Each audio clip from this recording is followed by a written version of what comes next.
Namo tassa bhagavato arahato samma sambuddhassa. Namo tassa bhagavato arahato samma sambuddhassa. Namo tassa bhagavato arahato samma sambuddhassa.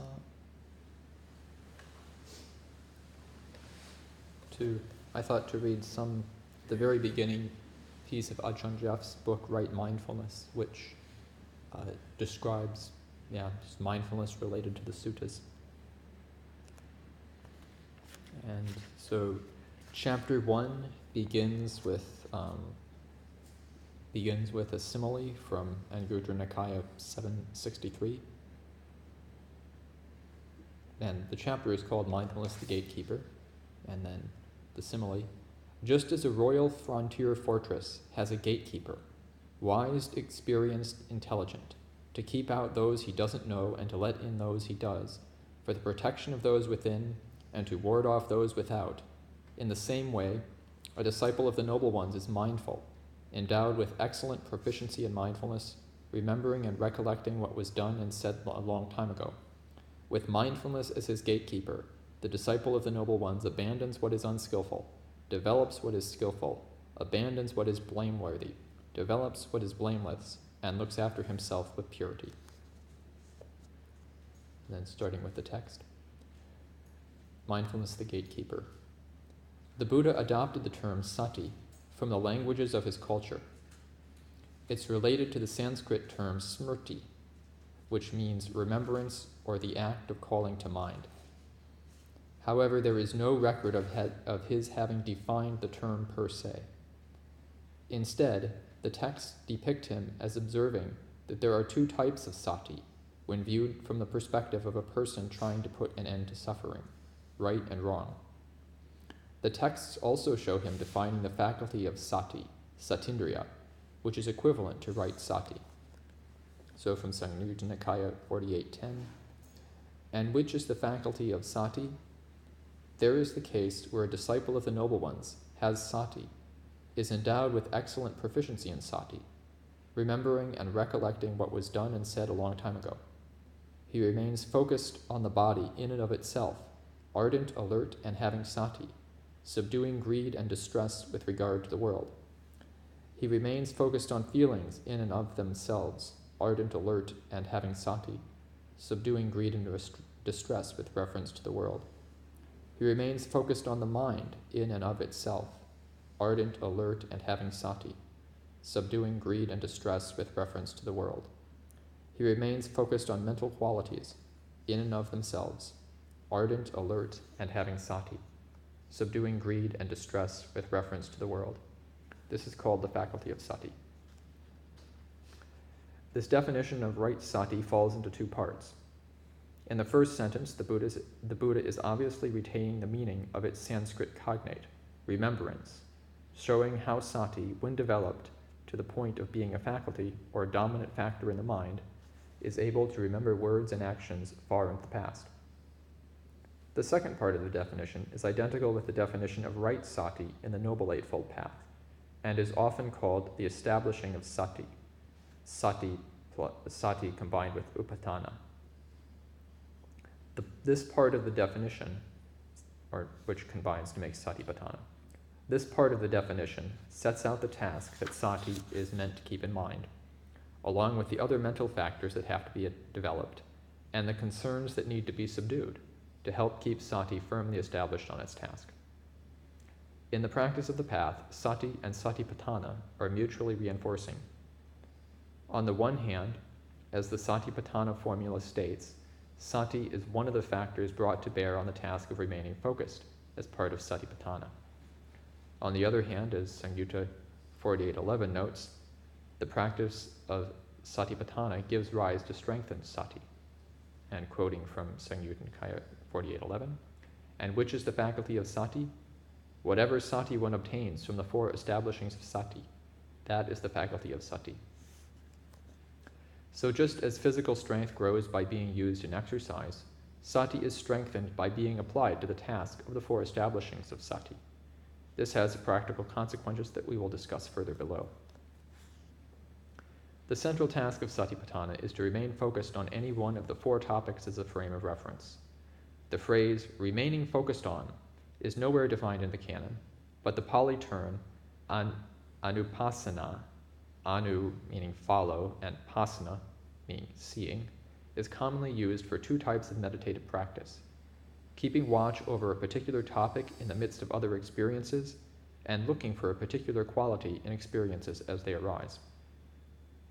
Both types of anupasana are relevant in the practice of establishing sati. An example of the first comes in the standard Satipatthana formula.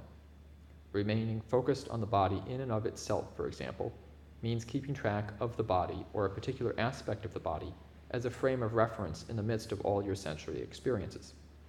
Even when another topic looms large in your awareness, you try to keep track of where the body is in the midst of that awareness, or how that other topic and the body interact. In this way, the body remains your frame of reference regardless of whatever else may arise. The same principle applies when remaining focused on feelings, mind, or mental qualities in and of themselves.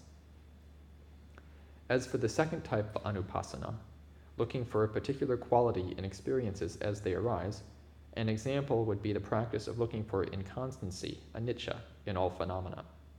This, as we will see in Chapter 2, is one of the steps by which sati is established through breath meditation.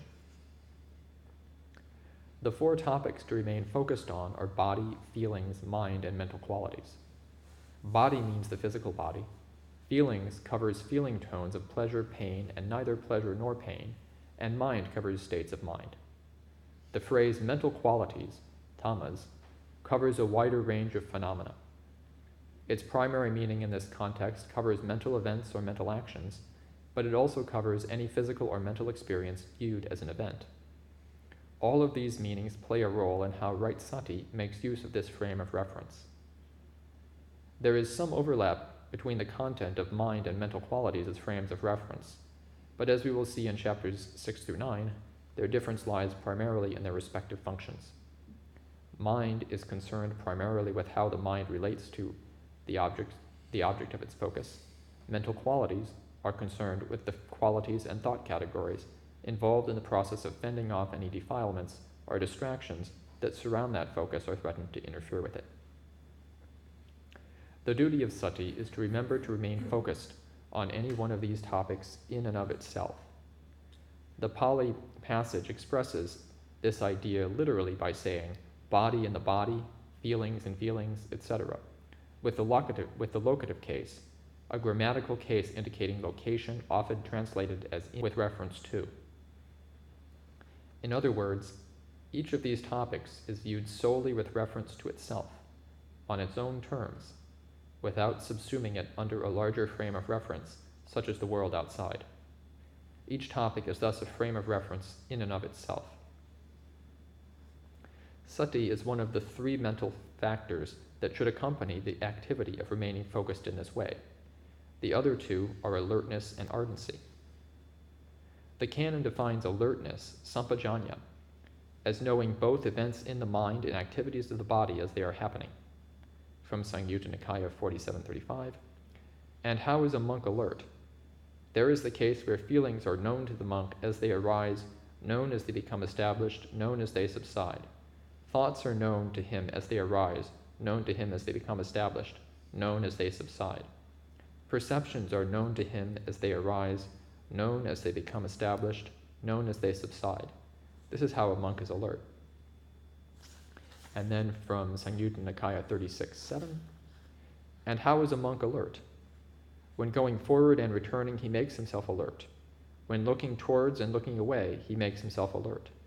When bending and extending his limbs, he makes himself alert. When carrying his outer cloak, his upper robe, and his bowl, he makes himself alert. When eating, drinking, chewing, and savoring, he makes himself alert. When urinating and defecating, he makes himself alert.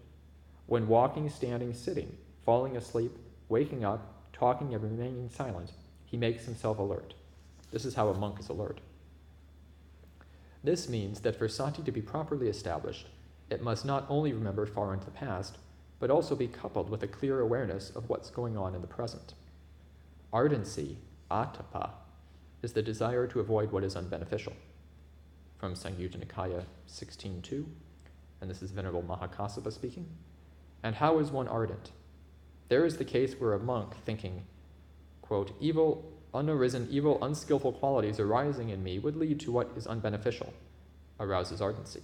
Thinking, arisen, evil, unskillful qualities not being abandoned in me would lead to what is unbeneficial. He arouses ardency. Thinking, arisen, skillful qualities not arising in me would lead to what is unbeneficial. He arouses ardency. Thinking, arisen, skillful qualities ceasing in me would lead to what is unbeneficial. He arouses ardency. That is how one is ardent. The discourses often pair ardency with compunction, ottappa, fear of the consequences of doing evil, perhaps because the words are so similar in meaning and in Pali in sound. Here I am using compunction in its American sense as a twinge of scrupulous conscience prior to doing wrong. Working together, these two qualities find expression in the determined abandoning of evil, unskillful qualities. Without them, the goal would be impossible to obtain. From Itivutka 34, a person without ardency, without compunction, is incapable of self-awakening, incapable of unbinding, incapable of obtaining the unsurpassed safety from bondage. A person ardent and compunctious is capable of self-awakening, capable of unbinding, capable of obtaining the unsurpassed safety from bondage. Then from Itivutka 110, if while he is walking there arises in a monk a thought of sensuality, a thought of ill will, or a thought of harmfulness, and he does not quickly abandon, dispel, demolish, or wipe that thought out of his existence, then a monk is walking with such a lack of ardency and compunction, is called continually and continuously lethargic and low in his practice. Similarly, if he is standing, sitting, or lying down. But if, while he is walking, there arises in a monk a thought of sensuality, a thought of ill will, or a thought of harmfulness, and he quickly abandons, dispels, demolishes, and wipes that thought out of existence, then a monk walking with such ardency and compunction is called continually and continuously resolute, one with persistence aroused. Similarly, for standing, sitting, or lying down. Ardency is thus closely associated with right effort. In fact, it's synonymous with the desire explicit in the definition of right effort, and motivated by the discernment of what's skillful and unskillful, the element of right view implicit in that definition. From Samyutta 45.8. And what is right effort? There is the case where a monk generates desire, endeavors, activates persistence, upholds and exerts his intent for the sake of the non-arising of evil, unskillful qualities that have not yet arisen, for the sake of the abandoning of evil, unskillful qualities that have arisen, for the sake of the arising of skillful qualities that have not yet arisen, and for the maintenance, non-confusion, increased plenitude, development, and culmination of skillful qualities that have arisen. This, monks, is called right effort. It's worth noting here the centrality of desire in right effort. As Anguttara Nikaya 1058 observes, all phenomena are rooted in desire. This observation applies to skillful as well as to unskillful phenomena. Without skillful desire, it would be impossible to develop the path. This means that the path is not a truth available to passive observation. It's a truth of the will, something that can become true only if you want it to happen. By applying the desire of right effort, the element of skillful purpose, to the act of remaining focused, ardency enables sati to be established as right sati. Taken together, these mental factors of sati, alertness, and ardency indicate that right sati, as a factor in the path to the end of suffering and stress, brings memories from the past to bear on a clear alertness of events and actions in the present, with the purpose of abandoning unskillful qualities and developing skillful ones, both in the present and on into the future. In this way, alertness and ardency ensure that right sati points not only in one direction, to the past, but to all three directions of time at once, past, present, and future. When in the 19th century, T.W. Rhys Davis encountered the word sati while translating Digha Nikaya 22 into English, he tried to find an English term that would convey this meaning of memory applied to purposeful activity in the present. Concluding that English didn't have an adequate equivalent, he made up his own, mindfulness. This, of course, wasn't a total invention. In fact, Rhys David's choice was apparently inspired by the phrasing of the Anglican prayer to be ever mindful of the needs of others. In other words, to always keep their needs in mind. Rhys David simply turned the adjective into a noun. Although the term mindfulness has its origins in a Christian context, and although its meaning has ironically become so distorted over the past century, its original meaning serves so well in conveying the Buddhist sense of memory applied to the present that I will continue to use it to render sati for the remainder of this book. And then skipping a longer section to get to the second section, the governing mindfulness, the governing principle. When we consider all the elements of the Satipatthana formula, we can see that right mindfulness plays a supervisory role in keeping your practice on the right path. It remembers from right view how to recognize the right path from the wrong path. It also remembers to stay alert and focused on the task at hand. It motivates right effort by remembering why the right path is worth following, at the same time reminding right effort of what to do to stay on the path. Right mindfulness also incorporates right effort in its own activity of subduing any concerns that would pull the practice off course. Right effort, in turn, tries to keep right mindfulness established, maintaining it and furthering its development. This interplay of mutual support explains why some maps of the practice, such as the 7 factors for awakening, place right mindfulness before right effort, whereas others, such as the 5 faculties and the Noble Eightfold Path, place right effort before right mindfulness. The supervisory role played by right mindfulness is in line with the Buddha's observation in Anguttara Nikaya 1058 that, quote, all phenomena have mindfulness as their governing principle. Mindfulness, whether right or wrong, is a factor present in any experience where memories from the past are brought to bear on what is happening within that experience. It supplies a framework for understanding the experience. It can remember motivating for reasons for why the framework should be applied, while the framework in turn indicates what actions should be performed. If the framework or motivation is wrong, the resulting action is likely to be detrimental.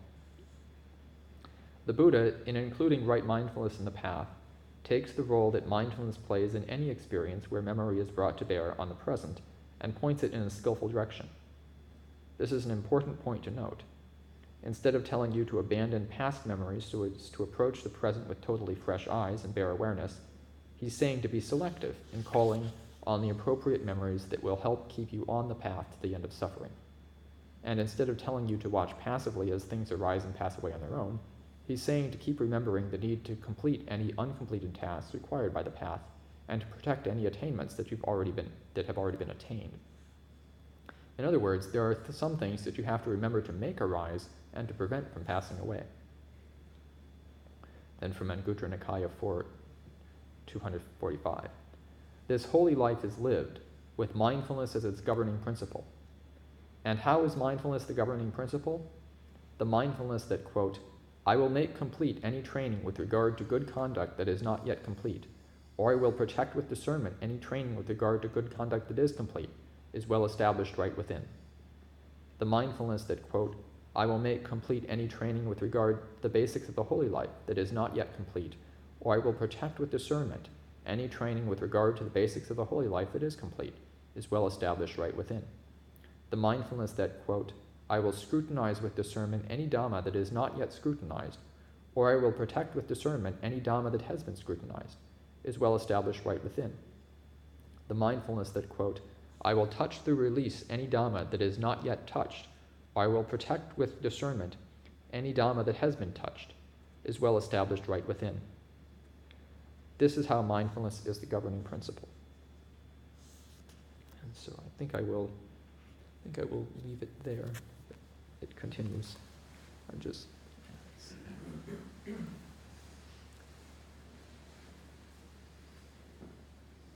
Any questions or comments? I appreciate the distinction between bare awareness and I never quite heard that memory.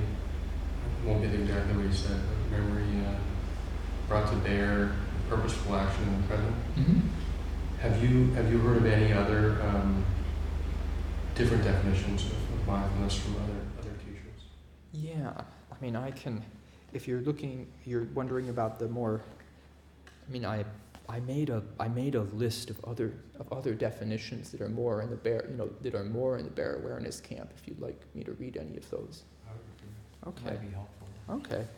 So, and this one, so I'll start with one that I think is, it's from, this is John Kabat-Zinn's definition of mindfulness, which has been cited many times, and I think is perhaps important and is useful because that's how I think a lot of people might come in contact with this. So from wherever you go, there you are, written in 1994, mindfulness means paying attention in a particular way, on purpose, in the present moment, and non-judgmentally. So that leaves out the aspect of memory. And then On purpose, what were those three things? On purpose? Yeah, paying attention in a particular, mindfulness means paying attention in a particular way, on purpose, in the present moment, and non-judgmentally. And it also kind of ignores or eliminates the aspect of, in context with other aspects of experience or of mindful, of the Eightfold Path, Right. Sila, etc.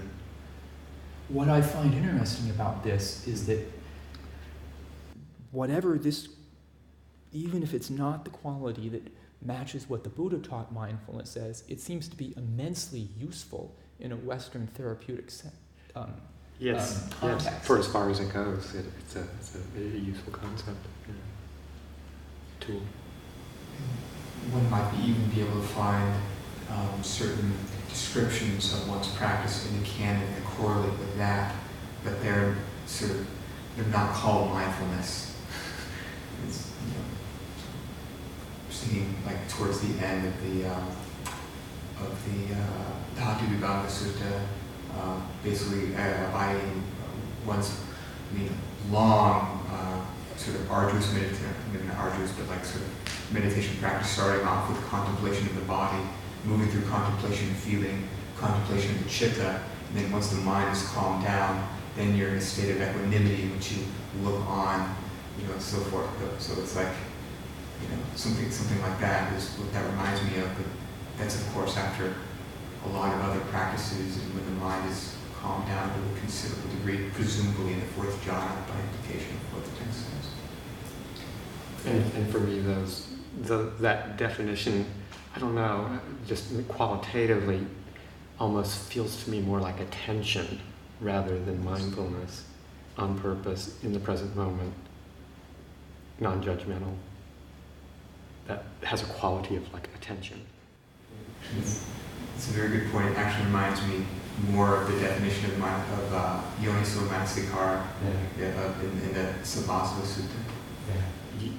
If yoniso, meaning that it's attention on the skillful object. If you have to add that to Four Noble Truths to John Kabat-Zinn's definition for it to qualify as yoniso.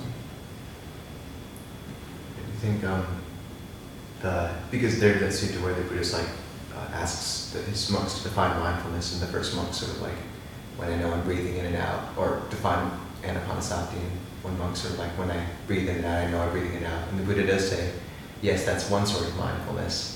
And then he goes on to expound the full range of, so it's sort of like he acknowledges that, and I appreciate what Ajahn Kaccana is saying in terms of like this sort of just looking on and experience.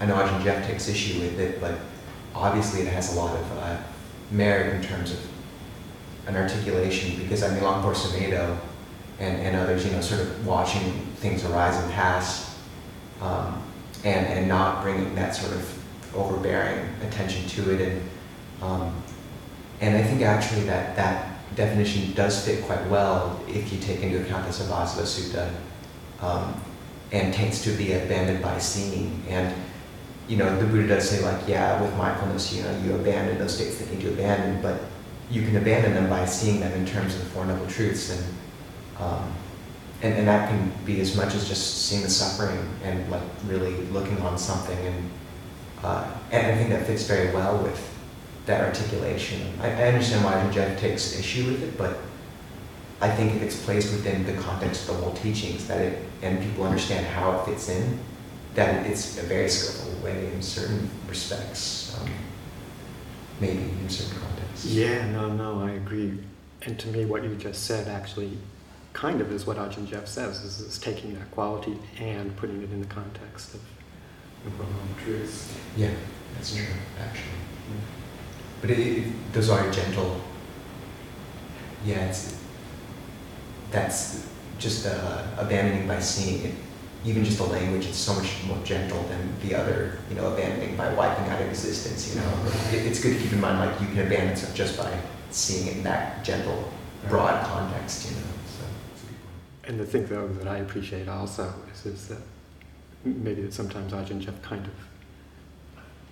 he doesn't dismiss it, but just sort of the quality of non-judgmental.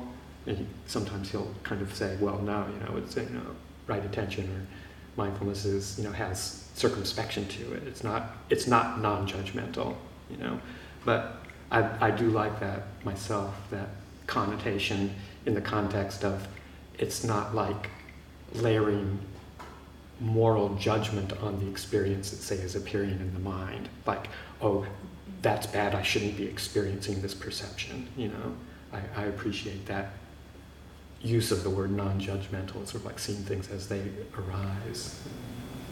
One can be judicious without being judgmental. Right. Sorry, comment. How about something like mindfulness is bearing something in mind? Would that work too, or just bearing something in mind? That's more like the definition that he was talking about. Yeah. Ajahn Geoff. Oh. Seems very short, doesn't it? Yeah. Well, I think there's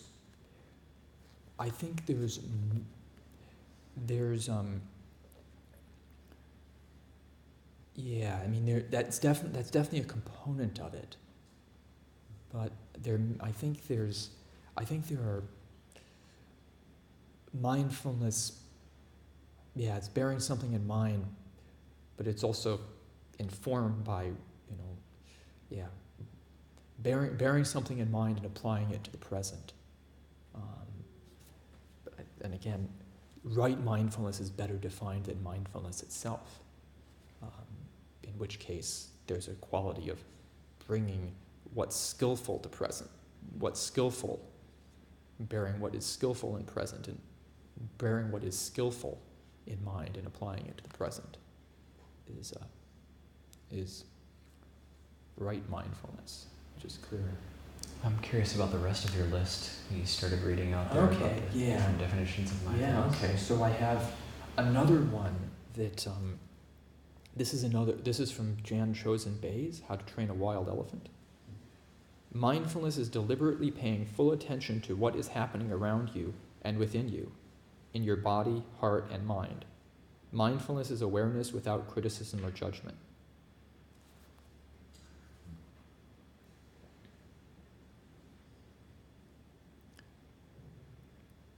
And so then the other one is, and I think this is an old Bhante. This is the old Bhante Gunaratana, an older Bhante Gunaratana book. I think you said that he had changed. I think in one of our discussions, Ajahn Yanako mentioned that Bhante Gunaratana may have changed the way he writes about mindfulness a bit. I don't know if that was me because I haven't read that book, but Were you thinking about reading from a different Bhante Gunaratana book? Yeah, I just by chance picked up the other one instead of that one, but I think Ajahn Kaccana mentioned that he had changed the way he used mindfulness or something. Yeah, I know, I'm remembering how he used it in his first book, but I'm not sure how he uses it in this one. So. Okay. Mindfulness in plain English. I think this is the first one. Oh, that's mindfulness in plain English. Mindfulness. Oh, yeah. This is, it's a fairly, mindfulness is mere thought. It reflects only what is presently happening and in exactly the way it is happening. There are no biases. Mindfulness is non-judgmental observation. It is that ability of the mind to observe without criticism. With that ability, one sees things without condemnation or judgment. One is surprised by nothing. One simply takes a balanced interest in things exactly as they are in their natural states. And one does not decide and does not judge. One just observes. Please note that when we say one does not decide and does not judge, what we mean is that the meditator observes experiences very much like a scientist observing an object under a microscope without any preconceived notions, only to see the object exactly as it is. In the same way, the meditator notices impermanence, unsatisfactoriness, and selflessness. And then Bhante, he continues, it is psychologically impossible for us to objectively observe what is going on within us if we do not at the same time accept the occurrence of our various states of mind. This is especially true with unpleasant states of mind. So this is part of what some of what Ajahn Gunaratana was getting at, but it may be going a bit too far. What I found interesting about is that Bhante Gunaratana begins with that definition of mindfulness, but then he gives 3 activities of what mindfulness does, and I'm not sure, honestly, I don't know if they're consistent with that. So 3 fundamental activities, and just reading that there are 3 fundamental activities of mindfulness, and reading the headings. A, mindfulness reminds you of what you are supposed to be doing, which sounds like Ajahn. That's the Lumpur band, true. Yeah. Lumpur band. And then, so that one I'm not sure matches. B, mindfulness sees things as they really are, which is similar to what he started out initially. And C, mindfulness sees the true nature of all phenomena. And so that's, and he goes on to explain that's anicca, dukkha, and anatta. So, but that first one explains why you by keeping returning to a meditation object, one develops mindfulness. That's otherwise, yeah. And certainly from my experience, Bhante Gunaratana very much teaches a technique of returning to meditation objects. Let's see, and then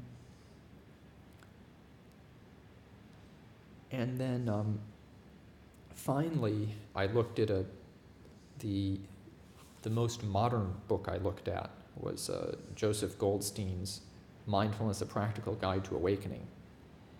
And again, I found, in a way, I think he recognized some of the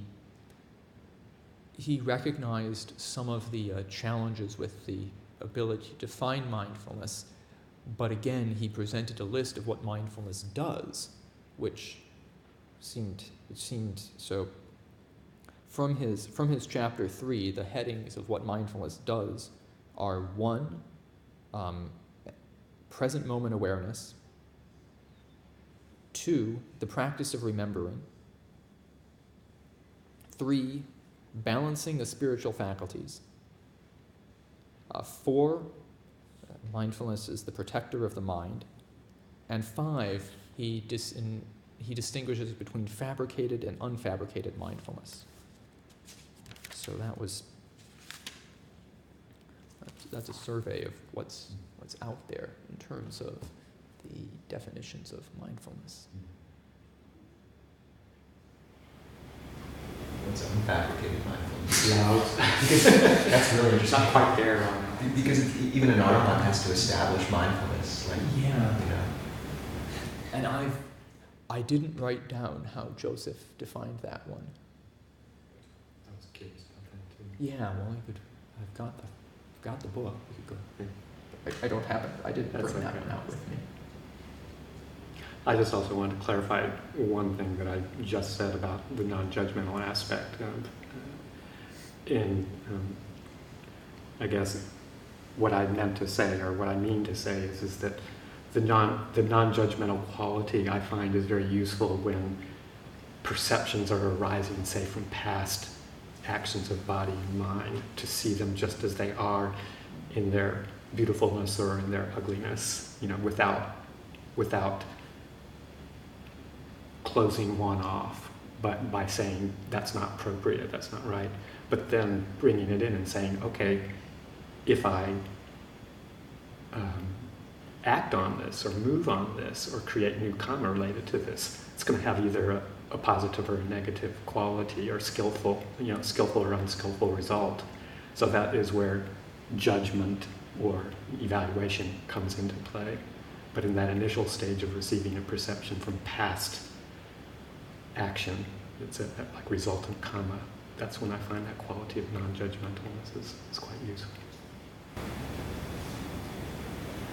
And I think the definition that Ajahn Kaccana was reading from the Ajahn Geoff reading, it's like a really sort of mundane example, but it's the definition of the Sampajanya, in this sense of like going forward, moving back, putting on your robes, eating, going on altar, all these things. It's worth noting, maybe in case people don't know, that the monastics are very familiar, that every single one of those things the Buddha lists the monk is doing with Sampajanya has very, very, very clearly and well-defined procedures in the monastic rule, in the Vinaya. Those are all Sakyas. And so for us, it's a matter of bearing the Sakyas in mind, and then paying attention to our behavior, and then adjusting our behavior to match those training rules. And like you're saying, it's not a judgment like, oh, if I'm swinging my arms while walking in town, that doesn't make me a bad, evil person. But like you're saying, I need to adjust my behavior so that it's appropriate for a summoned up walking in the village. And if you weren't, and that aspect of sati is maybe holding the sakyas in mind, and then the sampajanya is then paying attention to your action and then comparing the two and seeing how they relate to each other.